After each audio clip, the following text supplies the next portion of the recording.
না এটা তো স্বাভাবিক, এটা তো ওখানে এক জায়গাতে হয়তো কম পাইছে, আর জায়গাতে গিয়ে বেশি পাইবে, এটা তো স্বাভাবিক। এগুলো তো স্বাভাবিক কইব, কারণ এগুলো প্রত্যেক জায়গা দিয়ে আপনি গোল করিয়া আইবে, এটা তো কোনো বিষয় না।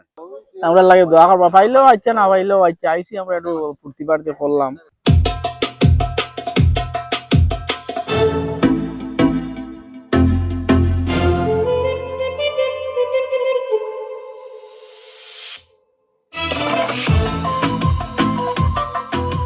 এগুলো আমি কই আপনার এগুলো নাই, এগুলো নিয়ম হইল কি, মনে করো ও আমরা 10 জন মানুষে বড়ি পাইবা, 10টা সিট আছে, 10টা সিটে লটারি করিয়া সিটের নাম্বার আছে, নাম্বার রাখা আছে, 10টা সিটে নাম লটারি হইব, লটারি হইয়া যার সিটের যে নাম্বারে পড়বা ও নাম্বারও তাই বড়ি হইবা, 5টা কুড়া পর্যন্ত তাই বাইতে পারবা, এক সিটে 5টা কুড়া পর্যন্ত বাইতে পারবা, এর বেশি তাই বাইতে পারতো না।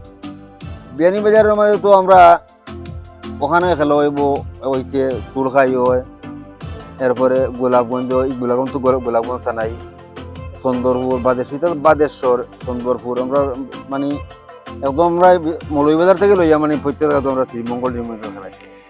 দেহারে মাছ থাকার কথা বা বৃষ্টির কারণেও মাছ, তখন তো বৃষ্টির কারণে মাছে পরি খাইছে না আর পার টিকিট তো 50,000 টাকা দিব, ফুসকুনি আনা হয়েছে 10 সিটে আছে, তাহলে 10 সিটে তো মতলকা আমরা বাইয়ার মতলকা আমার একলা 2 সিট না, এটা তো আমরা শহর দিন, আমি তো ব্যবসা করি, আমার দোকান আছে, শুক্রবার ফিরিয়া এটা তো হইল কি শখ মিটানি লাগি আম্মা করি বাবাটা, এটা তো আমরা কিছু ঐতিহ্য মতলকা, এটা যে আগর করি তো পাইতাম মানছে, আর এখন তো মেশিন বাড়নি, আর একটু কিছু হলো শখ হয়েছে আর ওই হিসাবে পরি বাবা ওটাও পার সিট হইলো, পার সিট বলতে 5টা বড়ি 5,000 টাকা জনপুর আর হয়েছে না প্রথম। আমরা তো বেশিরভাগ ওই সোনাই নদীর যাই, কুশিয়ারা যাই, বিভিন্ন নদীর যাই, মেধাবিলও যাই, বরবিলও যাই।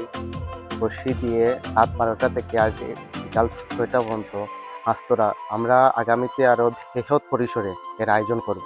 ফেসিলিটি হলো কি 12টা টিকিট আমরা দিছি, মানে নেক্সট টাইম আমরা আরো বৃহৎ পরিসরে এর আয়োজন করব। গ্রামের মানুষের খুব ভালোভাবে এনজয় করে রাখা। মাতৃরা ধরে আইসি আমি মাছ মারা দেখার, বাজারও আইয়া উনলাম মাছ মারা ওরা দেখলাম, খুব ভালো লাগছে মাছ মারা, মানুষ অংশগ্রহণ হচ্ছেন মাছ।